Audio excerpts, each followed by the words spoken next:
ठीक है, तो अभी अपन ने थोड़ी देर पहले लेंस कंप्लीट करा था, है ना। और अब अपन आगे स्टार्ट करते हैं, प्रिज्म कंटिन्यू करते हैं। तो ऑप्टिक्स में मुझे लगता है कि शायद प्रिज्म ही बचा हुआ है ना। बाकी तो सब चीजें देख ही चुके थे अपन, है ना। तो प्रिज्म कंप्लीट हो जाएगा तो कंप्लीट हो जाएगा अपना। उसके अलावा फिर ऑप्टिकल इंस्ट्रूमेंट वगैरह कुछ कुछ चीजें बचेगी। ठीक है, मेन सारा पोर्शन कंप्लीट हो जाएगा। तो ऑप्टिकल इंस्ट्रूमेंट सिर्फ जेई मेंस में ज्यादा पूछा जाता है, तो जेई मेंस के हिसाब से अपन ऑप्टिकल इंस्ट्रूमेंट भी फिर कर लेंगे। तो अभी अपन स्टार्ट करते हैं prism. One of the simple topic prism, पर वो बच्चों को थोड़ा सा डिफिकल्ट लग सकता है, इसमें बहुत बेसिक यूज होता है, क्योंकि बस बेसिक से करना रहता है क्वेश्चन। तो बच्चों को जब फॉर्मूले की आदत हो जाती है ना, तो उनको भी ये थोड़ा टफ लगता है। अगर आप बेसिक से करोगे तो प्रिज्म बहुत आसान लगेगा। पहले तो प्रिज्म होता क्या है समझते हैं। अगर मेरे पास एक ऐसा ट्रांसपेरेंट मीडियम है जिसमें दो नॉन पैरेलल सरफेस है, these are two non parallel surface जिनसे लाइट का हो रहा है रिफ्रैक्शन। लाइट का रिफ्रैक्शन दो नॉन पैरेलल सरफेस से हो रहा है, तो बस ऐसे सिस्टम को अपन बोलते हैं प्रिज्म सिस्टम। मैं थोड़ा सा डायग्राम बड़ा कर लेता हूँ ताकि आपको अच्छे से दिखाई दे। मैं इसमें बहुत सारी चीजें बताने वाला हूँ, तो इसलिए मैं थोड़ा सा बड़ा बनाना चाहता हूँ डायग्राम। ठीक है, तो डायग्राम थोड़ा और बड़ा बना देता हूँ मैं। तो मेरे पास दो नॉन पैरेलल सरफेस है, और मान लीजिए इसमें से एक सरफेस पर लाइट हो रही थी इंसिडेंट,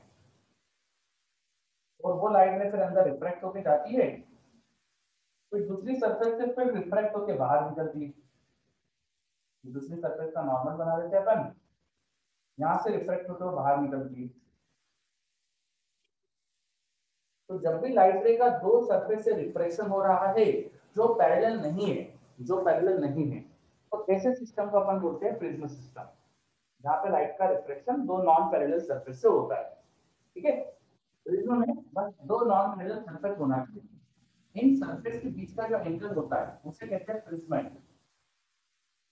प्रिज्म एंगल, ये एंगल कहलाता है प्रिज्म एंगल, या कई बार इसे रिफ्रैक्शन का एंगल भी बोलते हैं, रिफ्रैक्टिंग एंगल या एंगल ऑफ रिफ्रैक्शन भी बोल दिया जाता है कई बार। ठीक है, जो लाइट आती है उसे इंसिडेंट लाइट कहा जाता है। ये एंगल ऑफ इंसिडेंस आई हो गया, ये एंगल ऑफ रिफ्लेक्शन हो गया R1, ये एंगल ऑफ रिफ्लेक्शन हो गया R2, और ये जो लाइट रे बाहर निकलती है इसे बोलते हैं इमर्जेंट रे। इमर्जेंट रे, और जो इसका इमर्जेंट रे का एंगल होता है नॉर्मल, उसे बोलते हैं angle of emergence. Angle of emergence. ठीक है, अब अगर आप बहुत बेसिक बेसिक चीजें देखिए यहाँ पे, ये एंगल R1 था, तो लाइट का जो सरफेस एंगल होगा वो 90 माइनस R1 होना चाहिए। इधर वाला एंगल 90 माइनस R2 होना चाहिए। अगर ये R1 तो ये 90 माइनस R1, या R2 तो 90 माइनस R2 होना चाहिए, है ना। लाइट का नॉर्मल से एंगल अगर R1 है तो सरफेस से 90 माइनस R1 होना चाहिए, है ना। नॉर्मल और सरफेस में 90 का एंगल होता है, ये R1 तो बचा हुआ 90 माइनस R1, ये R2 तो बचा हुआ 90 माइनस R2। इन दोनों का और इस प्रिज्म एंगल का सम, ये तो ट्रायंगल बन गया, तो तीनों एंगल का सम 180 होना चाहिए। तो मुझे एक चीज समझ में आ गई कि A plus 90 minus R1 plus 90 minus R2 should be equal to 5। इसे आप सॉल्व करेंगे तो मेरे पास मिल जाएगा A equal to R1 plus R2। A equal to R1 plus R2 बहुत ही स्टैंडर्ड अपनी इक्वेशन है जिसको अपन कई बार यूज करेंगे। A equal to R1 plus R2 तो काम की इक्वेशन है जिसे हम कई बार यूज करेंगे, याद रखना है ना। उसके बाद एक और इक्वेशन आप देखो डिराइव करेंगे। लाइट में अगर सीधी सीधी जाती, सीधी सीधी जाती तो इस तरह से जल्दी, पर जब इमर्ट बाहर निकलती है वो इससे उस एंगल पे निकल रही है, तो लाइट का यहाँ पे कुछ हो गया डिविएशन, कुछ एंगल से लाइट बेंड होगी, इसे बोल देंगे एंगल ऑफ डिविएशन। कितने एंगल से लाइट घूम रही है उसे बोल देंगे angle of deviation. Angle of deviation कितना होता है, चलो इसके लिए फॉर्मूला निकालते हैं। अगर हम देखें नॉर्मल और ये जो इंसिडेंट लाइट है इनके बीच का एंगल इधर आई था, तो इधर भी टोटल एंगल आई होगा इनके बीच का, ये टोटल एंगल आई होना चाहिए था। ये था R1, तो अगर इतना हटा दो R1 हटा दो तो बचा हुआ एंगल होना चाहिए था I माइनस R1, बचा हुआ होना चाहिए I minus R2, I minus R1। ये आ रहा है क्या समझ में? इंसिडेंट लाइट और नॉर्मल का बीच का एंगल, टोटल एंगल क्या हमारे पास था R1, टोटल एंगल था I1 आई, उसमें से R1 हटा दो तो बचा हुआ होना चाहिए I माइनस R1। बिल्कुल उसी तरह से, बिल्कुल उसी तरह से यहाँ पर जो इमर्जेंट लाइट है उसका और नॉर्मल के बीच का एंगल ई इधर, तो इधर भी तो ई होना चाहिए, यहाँ पर ये एंगल भी तो ई होना चाहिए था, और तीसरा एंगल R2 था, तो ई में से R2 हटा दो तो ये बचा हुआ ये वाला जो एंगल हो जाएगा, ये हो जाएगा ई माइनस R2। देखिए बोर्ड पे अच्छे से समझ में आ रहा है कि नहीं बताइए। दीपिका तो बोल रही है उसे क्लियर है, वेरी गुड। तो अब एक्सटीरियर एंगल प्रॉपर्टी लगा सकते हैं। आप अगर ध्यान से देखें मेरे पास ये जो ट्राइंगल बन रहा है, ये जो लाइट रे इंसिडेंट लाइट को मैंने जो एक्सटेंड करा है वो वाला लाइन, और जो इमर्जेंट लाइट को एक्सटेंड करने से लाइन बनी है, इनसे जो ट्राइंगल बन रहा है इन दोनों एंगल का सम डेल्टा होना चाहिए बिकॉज एक्सटीरियर एंगल प्रॉपर्टी। तो बाहर वाला angle exterior angle should be equal to sum of the interior angles, it should be equal to I minus R1 plus E minus R2। थोड़ा सा इसे सॉल्व कर देते हैं आगे, तो डिविएशन एंगल इक्वल टू हो जाएगा I plus E minus of R1 plus R2। ये R1 और R2 से माइनस कॉमन ले लिया तो minus of R1 plus R2, R1 plus R2 A होता है, उससे A लिख दीजिए, तो delta equal to I plus E minus A, या फिर हमारे पास I plus E equal to E plus delta, ये एक इक्वेशन आ जाएगी। ये भी बहुत काम की इक्वेशन है। डिविएशन एंगल के लिए हमें एक इक्वेशन मिली है, अगर समझ में, डिविएशन एंगल के लिए एक इक्वेशन मिली है,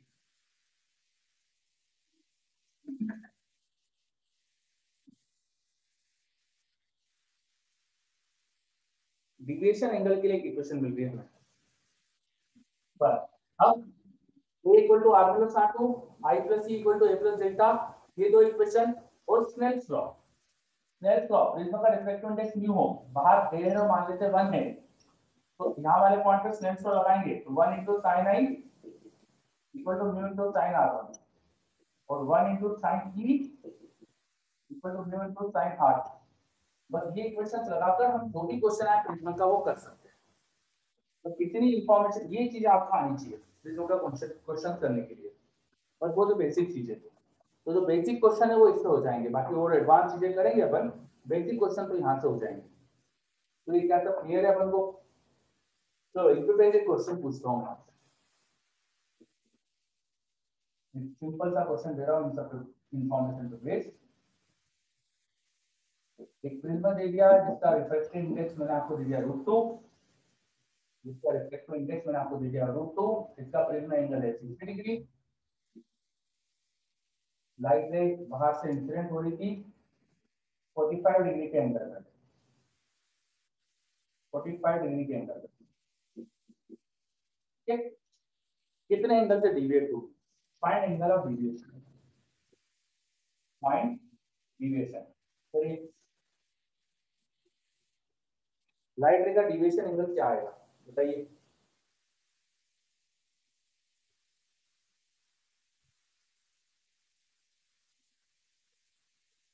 जितनी इंफॉर्मेशन हमने अभी पढ़ी है वो अच्छे से बस समझिए समझिए और अप्लाई करिए, बेसिक बेसिक चीजें आ जाएगा।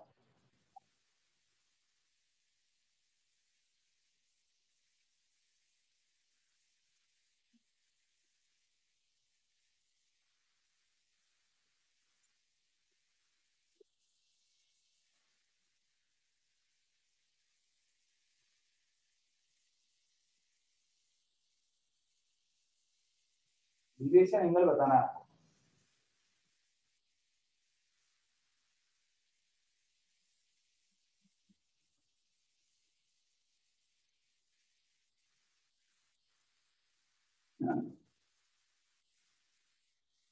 बहुत आसान क्वेश्चन है।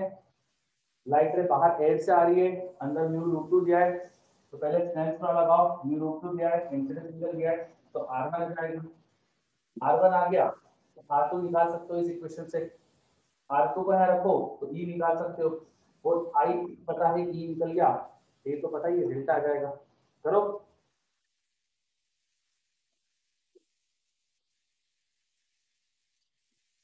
करिए जल्दी से ट्राई, बताइए आंसर।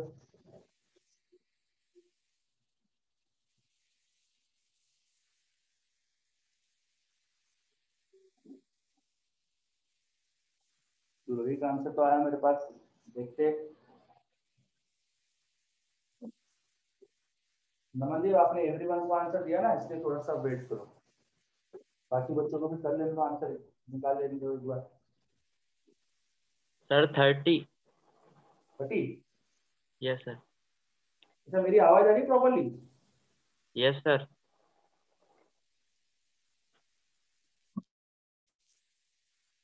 अब थोड़ा सा चेंज हुआ क्या कुछ? बोलिए।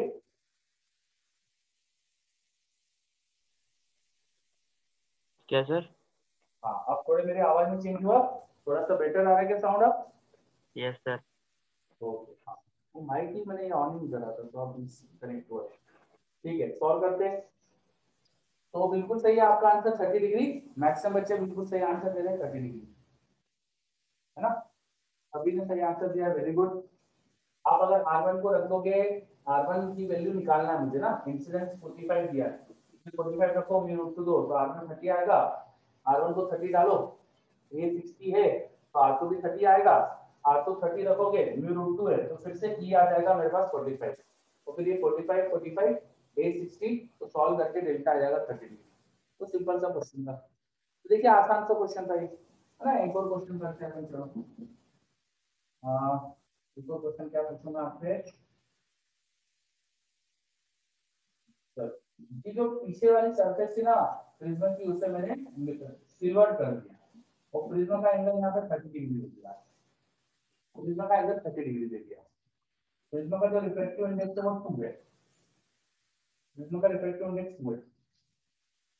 हाँ मैं पूछ रहा हूँ आपसे, लाइट रे किस एंगल पे भेजूं वो इस सरफेस से टकराकर पाथ रिट्रेस करके बाहर आ जाए, इस सरफेस से टकराकर पाथ रिट्रेस करके बाहर आ जाए, और what I light retraces its path,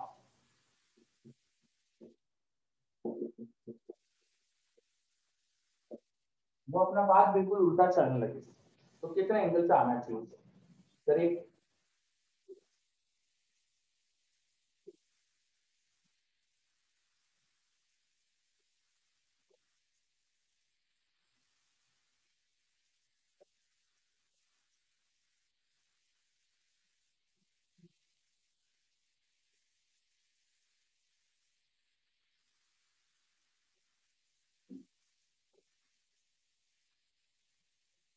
So what I light retraces its path.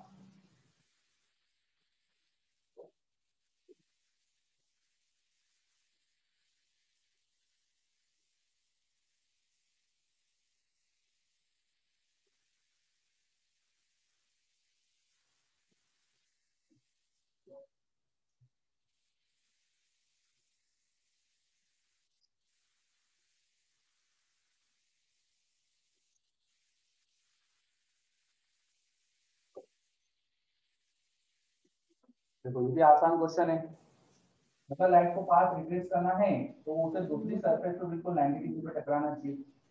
Sir sine inverse root 3। चलो सॉल्व करते हैं, मैं भी सॉल्व करता हूँ। सरफेस पे 90 डिग्री पे टकराना चाहिए, तो 90 डिग्री टकराने मतलब नॉर्मल से एंगल 0 हो जाएगा, R2 0, R2 0 हो गया, तो R1 होना चाहिए 30 डिग्री।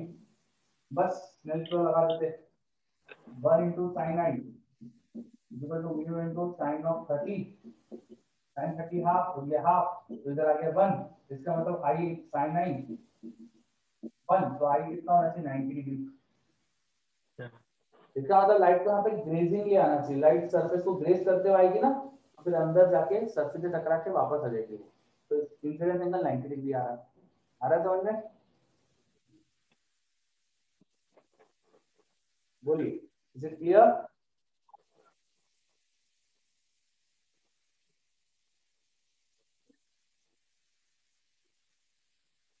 आया कि नहीं आया, रिप्लाई करिए।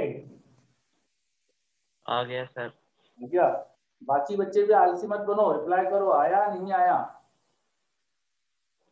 यस।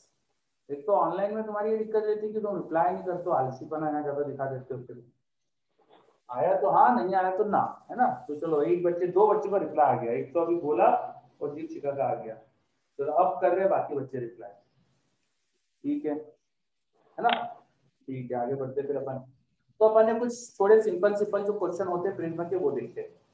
ठीक है, थोड़ा सा और आगे बढ़ते हैं अपन। प्रिज्म में कई बार ऐसा भी होता है कि लाइट रेज सेकेंड सरफेस से बाहर ही नहीं निकले। लाइट यहाँ से आए, सेकेंड सरफेस पे टकराए, यहाँ उसका टीआईआर हो जाए, यहाँ टीआईआर हो जाए। ऐसा भी होता है लाइट का कि R2 एंगल जो है वो क्रिटिकल से बड़ा हो जाए। क्या कंडीशन होना चाहिए कि लाइट का टीआईआर हो जाए? अभी देखते हैं। ठीक है, तो अभी मैं कंडीशन निकाल रहा हूँ कि कभी नहीं निकले। तो condition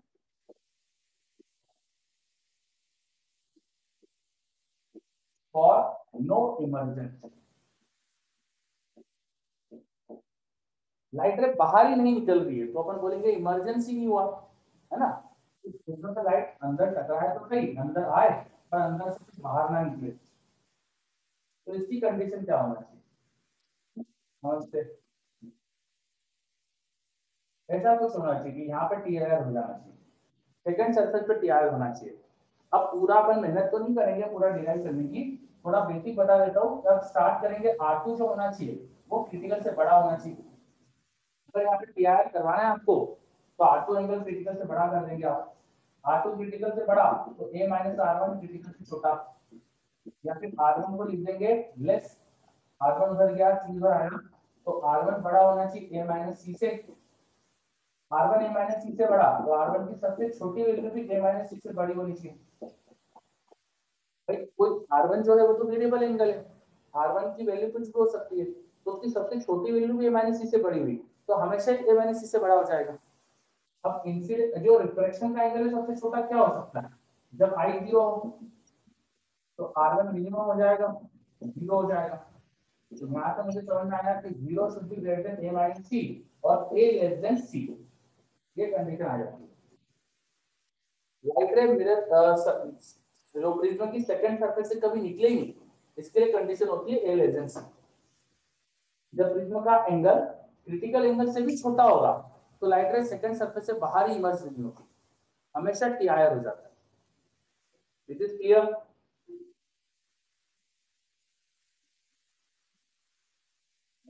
condition for no emergency, क्या ये सही है?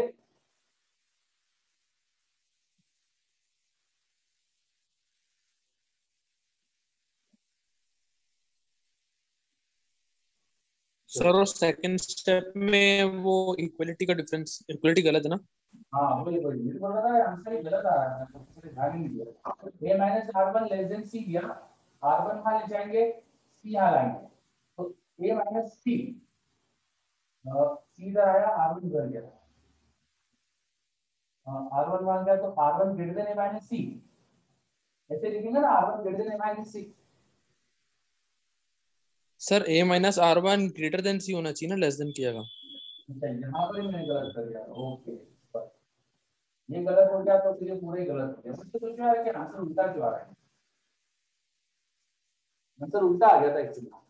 ठीक है, R1 less than A minus C, ये कंडीशन आ रही है हमारे पास, R1 less than A minus C, तो R1 की मैक्सिमम वैल्यू भी A माइनस C से छोटी करेंगे आप। R1 की मैक्सिमम वैल्यू भी A माइनस C से छोटी करेंगे।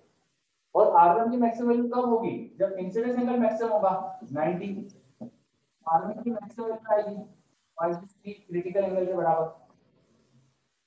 ठीक है, R1 की मैक्सिमम वैल्यू 3 रख दो तो यहाँ पे आ जाता है A ग्रेटर देन 2। हाँ वही तो पूछा है कि आंसर गलत क्यों आ रहा है? A greater than 2। लाइट कभी बाहर नहीं निकले ऐसी कंडीशन होती है A ग्रेटर देन 2 से, कभी नहीं निकलती फिर सेकंड सरफेस से, हमेशा ही रिफ्लेक्शन हो जाता है, हमेशा टीआईआर हो जाता है। तो जब प्रिज्म का एंगल बहुत बड़ा हो, क्रिटिकल के डबल से भी बड़ा हो, तो लाइट कभी बाहर नहीं आती। अच्छा, इसको प्रिज्मा एंगल को सी को आप म्यू के टर्म में भी कन्वर्ट कर सकते हो। इसको ऐसा लिख सकते हो a/2 ग्रेटर देन सी, और सी हो गया sin इनवर्स 1/μ। दोनों तरफ साइन ले लो, sin a/2 ग्रेटर देन 1/μ, तो mu should be greater than होते के बैठ, ये क्वेश्चन आ जाएगी। न्यूट्रल कंडीशन भी लिख सकते हैं, लाइट कभी बाहर नहीं निकले इसके लिए न्यूट्रल कंडीशन। फिर कंडीशन ऑफ नो इमरजेंस निकाली अपन ने। ऐसे कंडीशन ऑफ ऑलवेज इमरजेंस निकालेंगे, ऑलवेज इमरजेंस, तो वो मैंने जो अभी निकाल दी थी गलती से, वो ऑलवेज इमरजेंसी कंडीशन हो गई क्योंकि मैंने उल्टा कर दिया था वहां पे, है ना। तो कंडीशन ऑफ ऑलवेज इमरजेंस,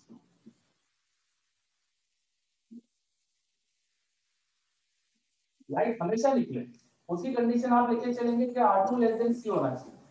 तो उसको सॉल्व करके अभी निकाला था ना कि A लेस देन C आ रहा था। तो A जब C से छोटा हो तो लाइट हमेशा बाहर निकलती है, और A जब C से बड़ा हो तो कभी बाहर नहीं निकलती। नीचे बीच की सिचुएशन से बीच क्या जब A C से बड़ा हो बट C से छोटा हो तो इंसिडेंस एंगल पे कंडीशन आ जाती है। This implies that for emergence incidence angle पे कंडीशन होती है, इंसिडेंस एंगल बड़ा होना चाहिए वैल्यू I नॉट से, जो सॉल्व करने पे आती है sin inverse mu sin A minus. Emergence होने के लिए इसको इक्वल भी ले सकते हैं अपन, इमरजेंस होने के लिए जो कंडीशन आ जाती है कि I बड़ा होना चाहिए I नॉट से। तो तीन कंडीशन बनती है प्रिज्म के यहाँ पर। प्रिज्म पे पहली सरफेस पे लाइट आए, दूसरी से बाहर ना निकले, कभी नहीं निकले, इसकी कंडीशन होती है कि प्रिज्म का एंगल तीसरी से भी बड़ा होना चाहिए, उसको म्यू के टर्म में भी कन्वर्ट कर सकते हैं। फिर प्रिज्म से दूसरी सरफेस से लाइट हमेशा बाहर निकले, उसकी कंडीशन होती है कि A C से छोटा होना चाहिए। ये कैसे आया वो मैंने थोड़ी देर पहले गलती से जो कर दिया था वो करा हुआ था, वहां पे A लेटेंसी आ गया था वहां पे। फिर इनके बीच में जब ये होता है ना तो फिर इंसिडेंस एंगल पर कंडीशन आती है।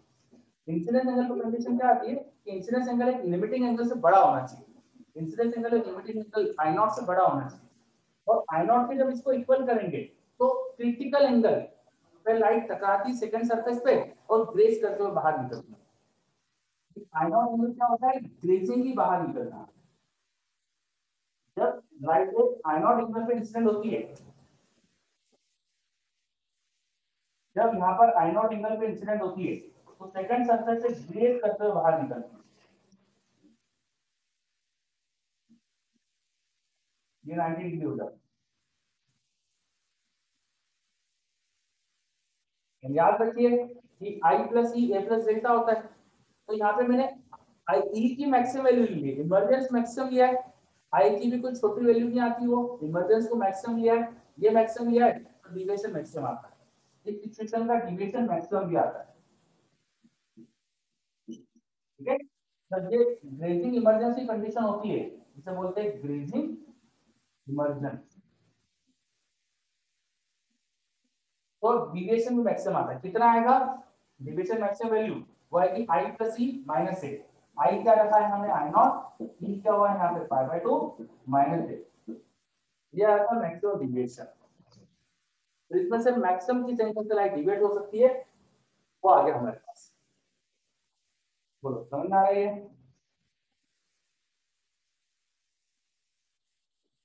देख लीजिए सभी बच्चे अच्छे से।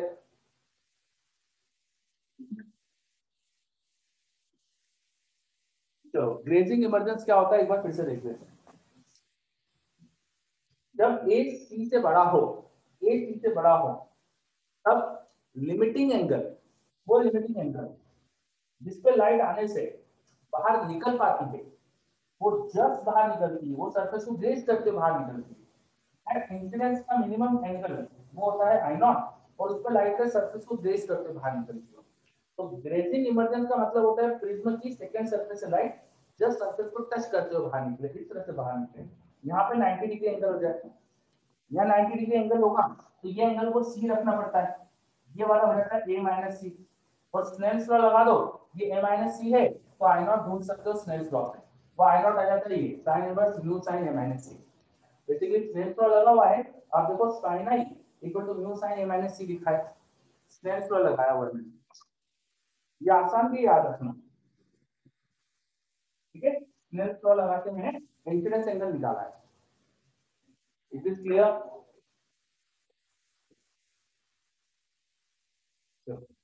और ग्रेजिंग इमरजेंस की कंडीशन जो होती है बहुत बहुत इंपॉर्टेंट कंडीशन है। इसमें क्या होता है कि मैक्सिमम डिविएशन मिलता है मुझे, लाइट का डिविएशन मैक्सिमम आता है। तो मिनिमम डिविएशन पे क्वेश्चन तो आते ही है, मैक्सिमम डिविएशन पे अगर आ जाए तो वो इस कंडीशन में आता है। तो ये क्या तीनों condition clear? Condition of no emergence, light ग्रेड में से कभी बाहर नहीं निकले, ऐसी condition A greater than 2c। Condition of always emergence, light हमेशा निकले बाहर, उसी condition A less than C. फिर ए सी और 2c के बीच में होता है तो इंसिडेंस एंगल पे कंडीशन आती है। इंसिडेंस एंगल आई नॉट से बड़ा होता है तो लाइट बाहर निकलती है, आई नॉट से छोटा होता है तो लाइट बाहर नहीं निकलती। जब ये एंगल स्मॉल होता है तो R2 को बड़ा होना पड़ेगा, R2 बड़ा होना पड़ेगा तो C से बड़ा हो जाता है, C से बड़ा हो गया तो लाइट बाहर नहीं निकलती। It is clear? क्या है सारी चीजें अच्छे से क्लियर है? अभिषेक को तो क्लियर है, बाकी बच्चे को भी क्लियर है, नोटिस को भी क्लियर है।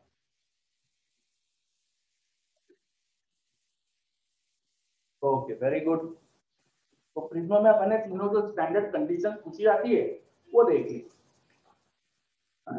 अब डिविएशन की और बातें करते हैं।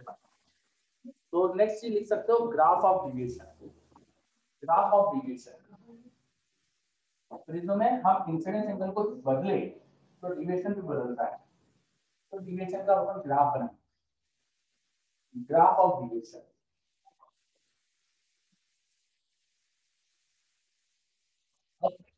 ग्राफ कैसे मैं बना रहा हूँ, उसके पीछे का जो एक्सप्रेशन आता है ग्राफ का वो थोड़ा सा कॉम्प्लिकेटेड हो जाता है और हमसे कोई पूछता भी नहीं, इसलिए हम तो डायरेक्ट ग्राफ को याद रखेंगे। जब मैं इंसिडेंस एंगल को चेंज करता हूँ तो डिविएशन एंगल भी चेंज होता है, और graph of deviation angle is something like इस तरह का आता है। जब इंसिडेंस एंगल 90 डिग्री का होता है, जब इंसिडेंस एंगल 90 डिग्री का होता है तो मुझे मैक्सिमम डिविएशन मिलता है, मुझे मैक्सिमम डिविएशन मिलता है। जब इंसिडेंस एंगल 90 डिग्री का होता है तो मुझे मैक्सिमम डिविएशन मिलता है, और बीच में कहीं पर एक बार एक पॉइंट पे मुझे मिनिमम डिविएशन मिलता है,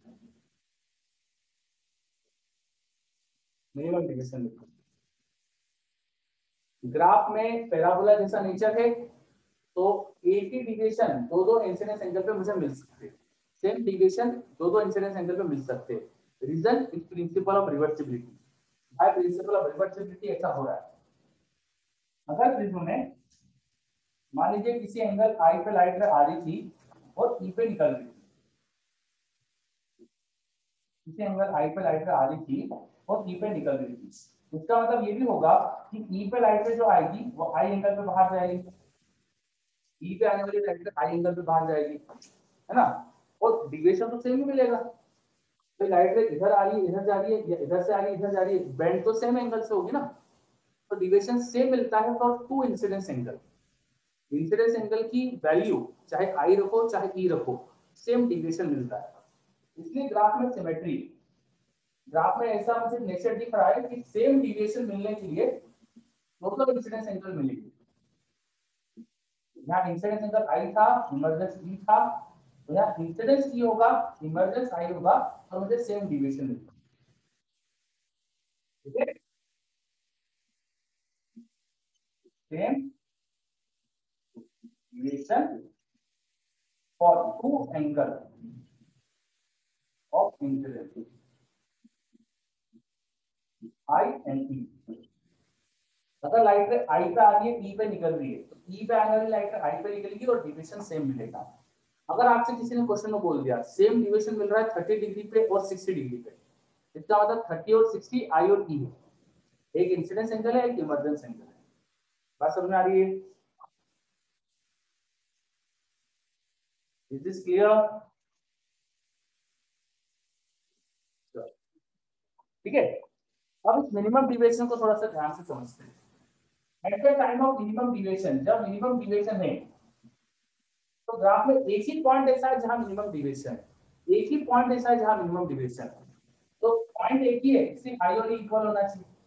अगर अनइक्वल हुए, आई और ई की वैल्यू अलग अलग हुई तो दो दो पॉइंट दिखेंगे मुझे मिनिमम डिविएशन वाले। पर ग्राफ में तो एक ही पॉइंट है। इसका मतलब at the time of minimum deviation I और ई इक्वल होते हैं। At the time of minimum deviation I and E इक्वल होते हैं। At the time of minimum deviation I and E इक्वल होते हैं। एट डेल्टा मीन जब मिनिमम डिवीजन दिखता है हमें तो आई और ई इक्वल हो जाता है। आई इक्वल टू 3 होती है। आई और ई इक्वल होते हैं तो R1 और R2 के बराबर होंगे। स्नेल्स लॉ से R1 और R2 के बराबर होते हैं, पर R1 R2 का सम तो a होता है, तो दोनों की वैल्यू a/2 होनी चाहिए। अब दोनों अगर a/2 है तो i और e भी निकाल सकते हो ना स्नेल्स लॉ से। sin i बोलता mu sin R1 R1 a/2 है। तो i for minimum deviation i m लिख दिया उसको, वो आ गया मेरे पास। मिनिमम डिविएशन के लिए इंसिडेंस एंगल क्या होना चाहिए? sin inverse mu sin a/2। तो आपसे पूछे कि कितना इंसिडेंस एंगल होना चाहिए मिनिमम डिविएशन के लिए, तो वो निकल गया आपके पास sin inverse mu sin a/2। ठीक है, इसे याद करो। i plus e a plus delta होता है। तो एट मिनिमम डिविएशन मैं लिख सकता हूँ 2y, क्योंकि a प्लस डेल्टा में, क्योंकि जब मिनिमम डिविएशन हो रहा है तो i और इक्वल है, तो 2y equal to a plus delta में, है ना। तो जो इंसिडेंस एंगल है वो होना चाहिए a plus delta mean by 2। हम इंसिडेंस एंगल डेल्टा मीन के टर्म्स में भी लिख सकते हैं, और इंसिडेंस एंगल मिनिमम डिविएशन के लिए मैं म्यू के टर्म में भी लिख सकता हूं। तो जरा वहां से लिखूं तो sin i और मिनिमम डिविएशन क्या होना चाहिए? Mu sin a/2। तो यही incidence angle i plus delta mean by 2 था, तो ये यहां रख देता हूं, तो म्यू की वैल्यू मिल जाएगी। म्यू आ जाएगा मेरे पास sin of a plus delta mean by 2 upon sin a/2। sin of a plus delta mean by 2 upon sin a/2। Minimum deviation के लिए, मिनिमम डिविएशन की कंडीशन के लिए मुझे पता था कि इंसिडेंस एंगल होता है a plus delta mean by 2, r की वैल्यू होती है a/2, तो sin a by sin r mu होना चाहिए। तो म्यू की वैल्यू निकाल सकता हूं अगर मुझे मिनिमम डिविएशन दे दिया। तो बहुत सारे रिलेशन आ गए। मिनिमम डिविएशन पता है तो मैं म्यू निकाल सकता हूं, म्यू पता है तो आई निकाल सकता हूं, आई पता चल गया तो डेल्टा मीन भी निकाल सकता हूँ। ये आई पता है तो कैसे निकालूंगा? 2i माइनस है, 2i माइनस है, डेल्टा मीन भी निकाल सकता हूँ। तो बहुत सारे रिलेशन आ रहे हैं यहाँ पे। तो मुझे क्या दिया है क्वेश्चन, उस हिसाब से दूसरी चीजें निकाल सकते हैं अपन। बोलो क्लियर हो रहा है सब? देखिए अच्छे से, क्या सारी चीजें आ रही समझ में?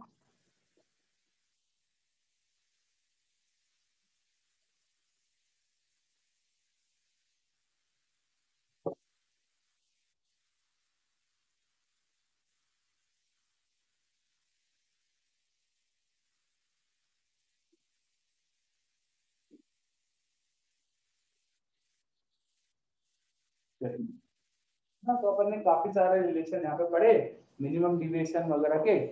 अब इससे बेसिक क्वेश्चन वगैरह देखते हैं अपन। तो एक सिंपल से क्वेश्चन से स्टार्ट करते हैं अपन। Delta min equal to 30 degree for prisma angle 60 degree. Find mu of prisma. Prism का म्यू बताइए। एक प्रिज्मा 30 डिग्री का डिविएशन क्रिएट कर रहा है जिसका एंगल 60 डिग्री था, प्रिज्मा का एंगल 60 डिग्री था, तो उस प्रिज्मा का म्यू क्या है बताइए। करिए ट्राई। उस प्रिज्मा का म्यू क्या है बताइए।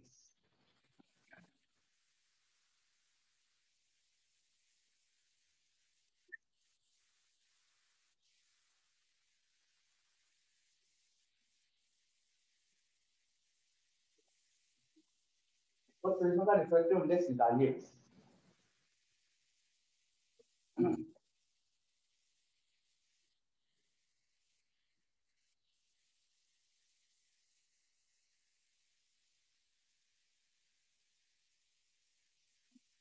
आंसर आ रहे हैं मेरे पास। वेरी गुड, 3 बच्चों के आंसर आ गए, गुड।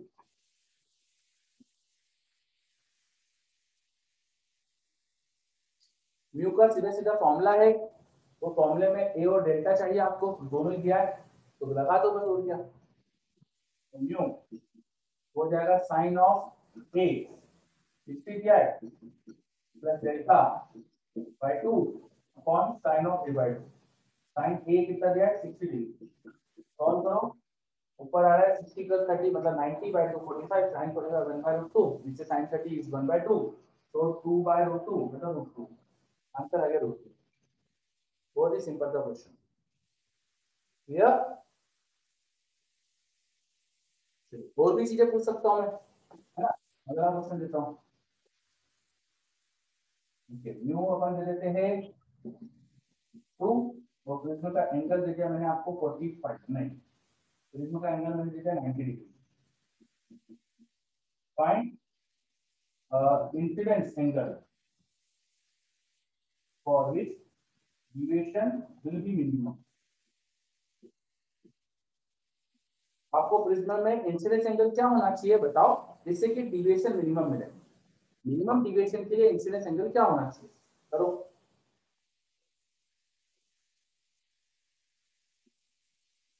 मिनिमम डिविएशन के लिए इंसिडेंस एंगल क्या होना चाहिए बताइए।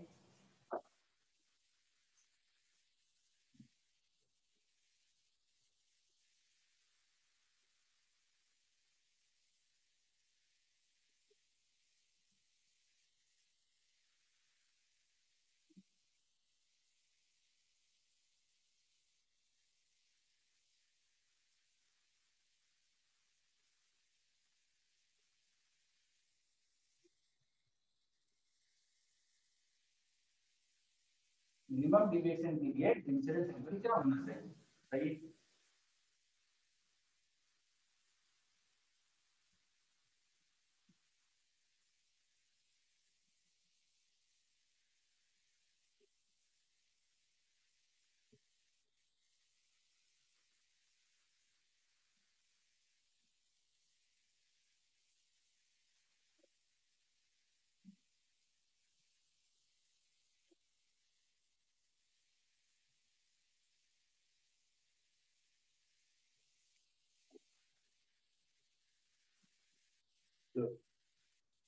सॉल्व करते हैं,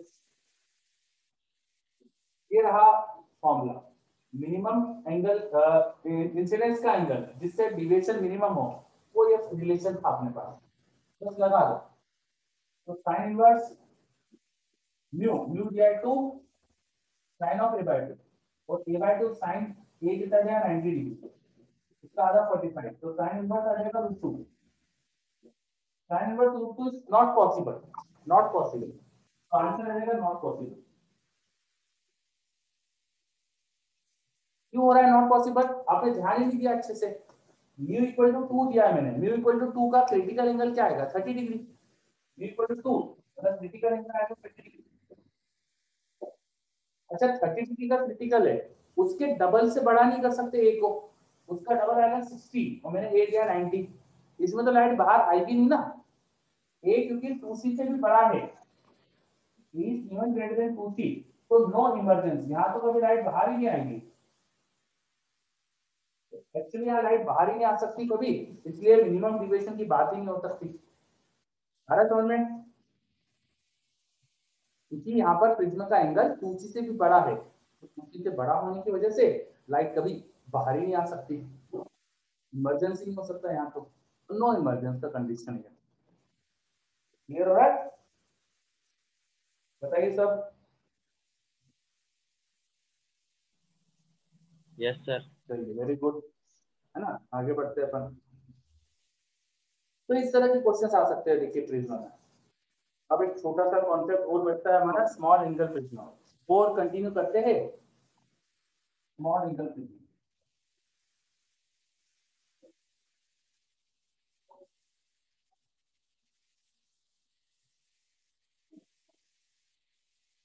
small angle prism,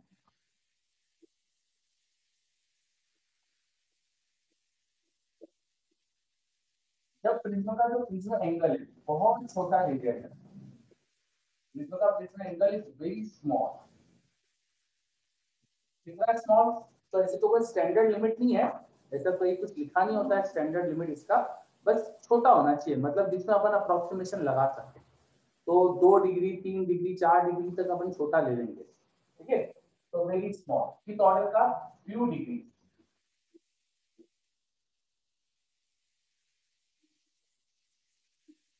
few degree बहुत ही कम इसका एंगल है, फ्यू डिग्री 2 3 डिग्री 4 डिग्री तक कुछ एंगल है।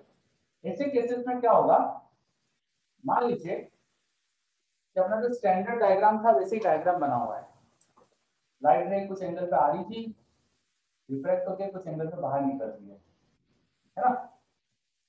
तो याद करिए R1 प्लस R2 A होता है।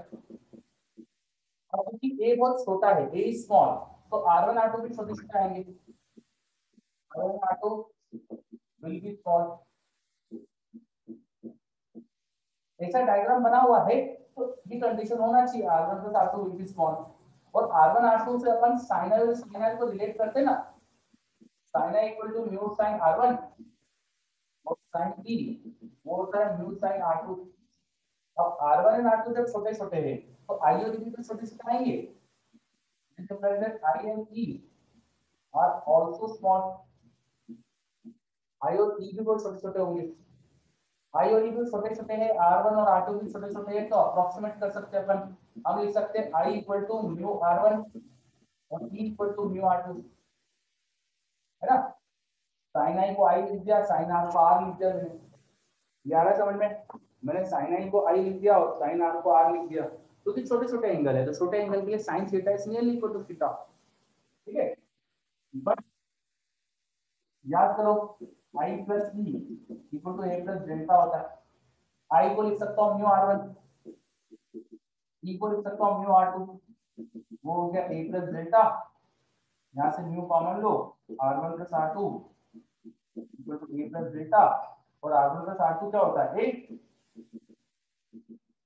यहाँ पे डिविएशन एंगल दिया देखो मुझे, A इंटू म्यू माइनस 1। तो ये जो डिविएशन है देखो, ये इंसिडेंस एंगल पे डिपेंड ही नहीं कर रहा है, लगभग कांस्टेंट। तो small angle prism nearly constant deviation create करता है, small angle prism nearly constant deviation create करता है। कितना डिविएशन क्रिएट करता है, A into mu minus 1। Small angle prism nearly constant deviation create करता है। आ रहा समझ में?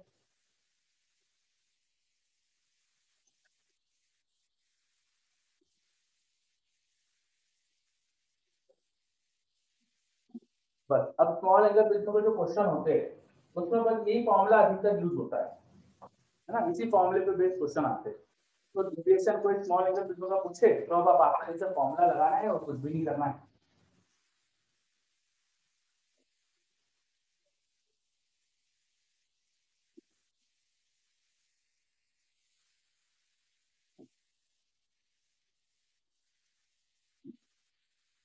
एक बहुत स्टैंडर्ड क्वेश्चन आता है स्मॉल एंगल प्रिज्म का। एक स्मॉल एंगल प्रिज्म था और यहाँ पर ऑब्जेक्ट था काफी दूर, इसकी डिस्टेंस प्रिज्म से बहुत ज्यादा है, ए इज लार्ज। इस ऑब्जेक्ट को दूसरी तरफ से देखा जा रहा है, वहां कहीं से देख रहे हैं, तो ऑब्जेक्ट से आने वाली light ray of course bend हो जाएगी बिकॉज़ प्रिज्म है बीच में। तो एक लाइट रे जो सीधी सीधी जा रही थी अब वो सीधी सीधी नहीं चल सकती, वो तो बेंड होती जाएगी। कितने एंगल से बेंड होती है, तो डिविएशन का एंगल तो आप जानते हैं a into म्यू माइनस 1 है ना। एक लाइट रे और कंसीडर कर लो, मान लो डेल्टा एंगल पे कोई लाइट रे आ रही थी, जो लाइट रे डेल्टा एंगल पे आएगी वो बेंड हो जाएगी और अब वो सीधी सीधी आगे दिखेगी। डेल्टा एंगल से बेंड हुई ना वो, तो बिल्कुल स्ट्रेट आगे दिखेगी। इन दोनों को पीछे ट्रेस करिए, जब इन लाइट रे को पीछे बढ़ाया जाता है, जब इन लाइट रे को पीछे बढ़ाया जाता है लगभग ऐसा लगता है कि ऑब्जेक्ट के ऊपर ही इसकी इमेज बन रही है। ऑब्जेक्ट से जो लाइट रे आ रही थी वो बेंड होकर इस तरह से जा रही है, तो उसकी वजह से हमें ऑब्जेक्ट की इमेज कहीं दिखने लगती है। यहाँ हमारे पास ऑब्जेक्ट था पर हमें दूसरी तरफ से देखने पर उसकी इमेज दिखने लगती है।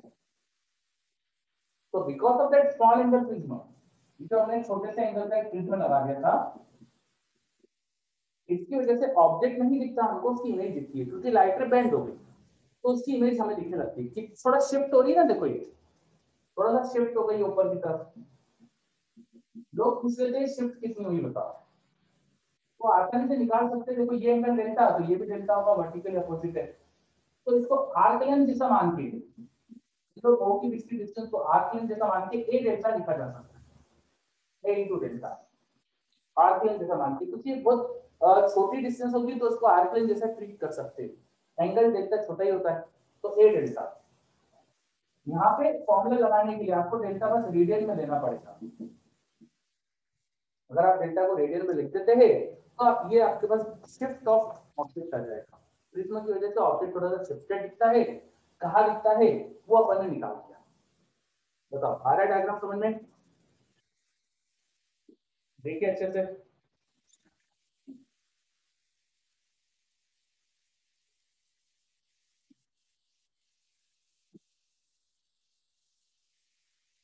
सर ये ओ आई जितनी शिफ्ट हुई, हाँ ओआई मतलब क्या है कि ऑब्जेक्ट यहाँ था और यहाँ दिख रहा है, तो कितना डिस्टेंस है इनके बीच में, उसी को शिफ्ट बोल दिया। तो ये जो डिस्टेंस है ओ आई या आई ओ, वो निकाला अपन ने ए डेल्टा।